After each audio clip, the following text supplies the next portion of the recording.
Hi friends, ನಮಸ್ಕಾರ ರೀ. ಎಲ್ಲರಿಗೂ ಒಂದೇ ಥರದ ರೈಸ್ ತಿಂದು ಬೇಜಾರಾಗಿದ್ರೆ ಒಮ್ಮೆ ಈ ಟೊಮೆಟೊ ಬಾತ್ ಟ್ರೈ ಮಾಡಿ. ಟೊಮೆಟೊ ಜಾಸ್ತಿ ಇದ್ರೆ ಒಮ್ಮೆ ಟ್ರೈ ಮಾಡಿ, ತುಂಬ ರುಚಿಕರವಾಗಿರ್ತದೆ. ತಿನ್ನೋದಕ್ಕೂ ಕೂಡ ಡಿಫ್ರೆಂಟಾಗಿ ಟೇಸ್ಟ್ ಇರ್ತದೆ. ಬೇಗನೆ ಮಾಡ್ಕೊಳ್ಬೋದು. ಟೇಸ್ಟ್ ಮಾತ್ರ ಸೂಪರ್ ಆಗಿರ್ತದೆ. ಇದನ್ನು ಮಾಡೋದು ಹೇಗಂತ ಹೇಳಿ ನೋಡ್ಕೊಂಡು ಬರೋಣ. ಒಂದು ಕಡಾಯಿ ಇಟ್ಕೊಂಡಿದ್ದೀನಿ. ಕಡಾಯಿ ಕಾಯ್ದ ನಂತರ ಅದಕ್ಕೆ ಎಣ್ಣೆ ಹಾಕ್ಕೊಂಡು, ಎಣ್ಣೆ ಕಾಯ್ದ ನಂತರ ಒಂದು ಸ್ವಲ್ಪ ಖಡಾ ಮಸಾಲ ಎಲ್ಲ ಹಾಕ್ತಾ ಇದ್ದೀನಿ. ಮೊದಲಿಗೆ ಒಂದೆರಡು ಚಕ್ಕೆ, ಹಾಗೆ ಒಂದು 5-6 ಮೆಣಸು, 1-3 ಲವಂಗ ಹಾಕೊಂಡಿದ್ದೀನಿ.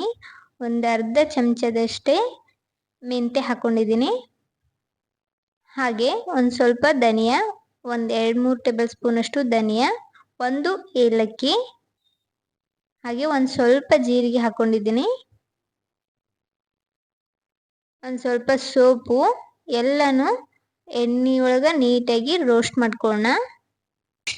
ಗ್ಯಾಸ್ನ ಮೀಡಿಯಂ ಫ್ಲೇಮಲ್ಲಿ ಇಟ್ಕೊಂಡು ಸ್ವಲ್ಪ ನೀಟಾಗಿ ಎಲ್ಲನೂ ರೋಸ್ಟ್ ಮಾಡ್ಕೊಳ್ಳೋಣ.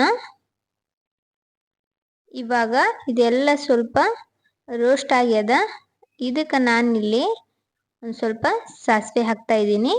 ಸಾಸಿವೆ ಹಾಕ್ಕೊಂಡು ಇದನ್ನು ಸಹ ಫ್ರೈ ಮಾಡಿಕೊಂಡು, ಒಂದು ಸ್ವಲ್ಪ ಹಸಿ ಕರಿಬೇವು ತೊಗೊಂಡಿದ್ದೀನಿ, ಅದನ್ನು ಸಹ ಹಾಕ್ಕೊಂಡು, ಸ್ವಲ್ಪ ಶುಂಠಿ, ಬೆಳ್ಳುಳ್ಳಿ, ಒಂದೆರಡು ಒಣಮೆಣಸಿನ್ಕಾಯಿ, 1 ಕಾಶ್ಮೀರಿ ರೆಡ್ ಚಿಲ್ಲಿ ಪೌಡರ್ ತೊಗೊಂಡಿದ್ದೀನಿ.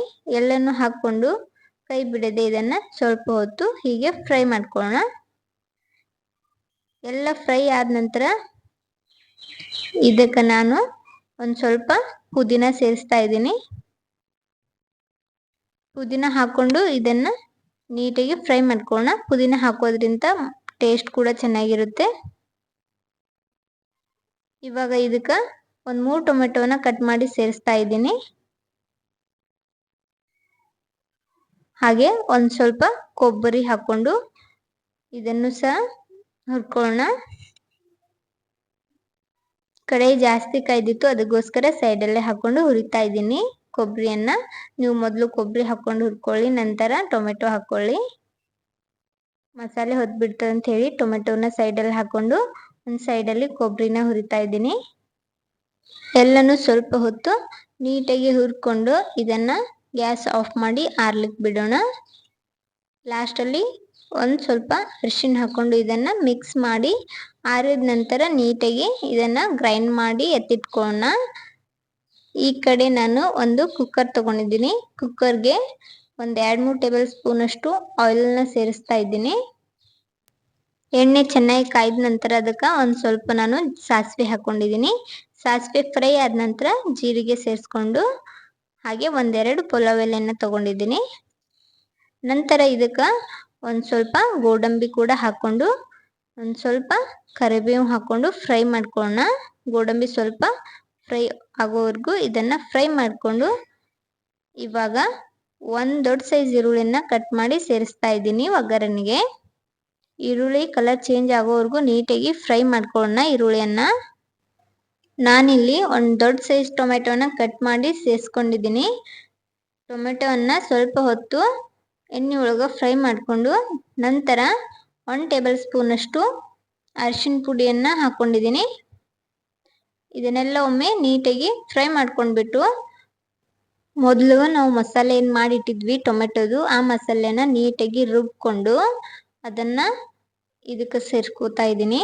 ಮಸಾಲೆ ಎಲ್ಲ ಹಾಕಿ ಸ್ವಲ್ಪ ಇದನ್ನು ನೀಟಾಗಿ ಒಂದು ಸ್ವಲ್ಪ ಹೊತ್ತು ಕೈ ಬಿಡದೆ ಫ್ರೈ ಮಾಡ್ಕೋಬೇಕಾಗ್ತದೆ. ಮಸಾಲೆ ಎಷ್ಟು ನೀಟಾಗಿ ಫ್ರೈ ಆಗ್ತದೆ ಅಷ್ಟು ಚೆನ್ನಾಗಿ ಟೊಮೆಟೊ ಬಾತ್ ಬರ್ತದೆ. ಮಸಾಲೆ ಎಲ್ಲ ನೀಟಾಗಿ ಫ್ರೈ ಆದ ನಂತರ ತೊಳೆದಿಟ್ಟಿರೋ ಅಕ್ಕಿನ ಸೇರಿಸ್ತಾ ಇದ್ದೀನಿ. ಮೊದಲಿಗೆ ನಾನು 2 ಕಪ್ನಷ್ಟು ಅಕ್ಕಿನ ನೀಟಾಗಿ ತೊಳೆದು ನೀರಲ್ಲಿ ಹಾಕಿ ನೆನೆಸಿಟ್ಕೊಂಡಿದ್ದೆ. ಆ ಅಕ್ಕಿನ ಇದಕ್ಕೆ ಸೇರಿಸ್ಕೊಂಡು ಒಂದು ಸ್ವಲ್ಪ ಹೊತ್ತು ಮಸಾಲೆಯಲ್ಲಿ ಮಿಕ್ಸ್ ಮಾಡಿಕೊಂಡು, ನಂತರ ಇದಕ್ಕೆ ಎಷ್ಟು ನೀರು ಹತ್ತದೋ ಅಷ್ಟು ನೀರನ್ನು ಹಾಕ್ಕೊಳ್ಳೋದು.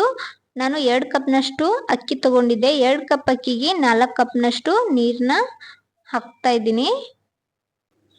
ಕುಕ್ಕರ್ಗೆ ಹಾಕೋದಾದ್ರೆ 1 ಕಪ್ಪಿಗೆ 2 ಕಪ್ನಷ್ಟು ನೀರನ್ನ ಹಾಕ್ಕೊಳ್ಬೋದು.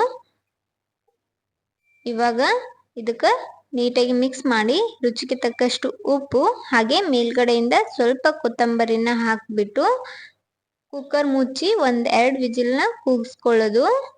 ಇಲ್ಲಾಂದರೆ ಹಾಗೇನೂ ಸಹ ಕುದಿಸ್ಕೋಬೋದು. ಇವಾಗ ನೋಡ್ಬೋದು ರೈಸ್ ರೆಡಿ ಆಗ್ಯದ. ಎಷ್ಟು ಚೆನ್ನಾಗಿ ರೈಸ್ ಬಂದದ ಅಂತ ಹೇಳಿ. ರುಚಿ ಮಾತ್ರ ಸೂಪರ್ ಆಗಿತ್ತು. ನೀವು ಸಹ ಪಕ್ಕ ಟ್ರೈ ಮಾಡಿ, ತುಂಬಾ ಚೆನ್ನಾಗಿ ಬರ್ತದ. ಮನೇಲಿ ಎಲ್ಲರೂ ಇಷ್ಟಪಟ್ಟು ತಿಂತಾರ. ಪಲ್ಯ ಸಾಂಬಾರ್ ಒಳಗ ಟೊಮೆಟೊನ ಎತ್ತಿ ಸೈಡ್ ಅಲ್ಲಿ ಇಡ್ತಾರ, ಬಟ್ ಇದ್ರೊಳಗ ಆ ತರ ಇಲ್ಲ. ರುಚಿನೂ ಕೂಡ ಚೆನ್ನಾಗಿರುತ್ತೆ. ಮಕ್ಳಿಗೂ ಸಹ ಟಿಫನ್ಗೆ ಕಟ್ಕೊಡ್ಬೋದು. ಇವಾಗ ನಾನು ಇದನ್ನ ಸರ್ವ್ ಮಾಡ್ಕೊಂಡಿದೀನಿ. ನೋಡ್ಬೋದು ರೈಸ್ನು ಸಹ ಎಷ್ಟು ನೀಟಾಗಿ ಬಂದದ, ಉದುರಾಗಿ. ಇದನ್ನ ಬೆಳಿಗ್ಗೆ ನಾಷ್ಟಕ್ಕೂ ಸಹ ಮಾಡ್ಕೊಳ್ಬೋದು. ಸಂಜೆನೆ ಬೇಗನೆ ಅಡ್ಗೆ ಮಾಡ್ಕೋಬೇಕಂದ್ರೆ ಈ ತರ ಸಿಂಪಲ್ ಆಗಿ ಒಂದು ರೈಸ್ ಮಾಡ್ಕೊಂಡ್ ಬಿಡ್ಬೋದು. ತುಂಬಾ ರುಚಿಕರವಾಗಿರುತ್ತೆ. ಒಂದೇ ತರದ ರೈಸ್ ಐಟಮ್ ತಿಂದು ಬೋರ್ ಆದ್ರೆ ಈ ತರ ಟ್ರೈ ಮಾಡ್ಕೊಳ್ಳಿ. ಈ ರೆಸಿಪಿ ನಿಮಗೆ ಇಷ್ಟ ಆದ್ರೆ ತಡ ಮಾಡಬೇಡಿ, ಒಂದು ಲೈಕ್ ಕೊಡಿ. ಇದೇ ತರದ ಇನ್ನಷ್ಟು ರೆಸಿಪಿಗೋಸ್ಕರ ರಮ್ಯಾ ಮನೆ ಅಡುಗೆ ಚಾನೆಲ್ ಅನ್ನ ಸಬ್ಸ್ಕ್ರೈಬ್ ಮಾಡ್ಕೊಳ್ಳಿ. ಯಾರೆಲ್ಲ ನನ್ನ ಚಾನೆಲ್ನ ಸಬ್ಸ್ಕ್ರೈಬ್ ಮಾಡದೆ ವಿಡಿಯೋ ನೋಡ್ತಾ ಇದ್ರ ಸಬ್ಸ್ಕ್ರೈಬ್ ಮಾಡ್ಕೊಂಡು ವಿಡಿಯೋನ ನೋಡಿ. ನನ್ನ ವಿಡಿಯೋ ನೋಡುತ್ತಿರುವವರಿಗೆಲ್ಲ ಧನ್ಯವಾದಗಳು.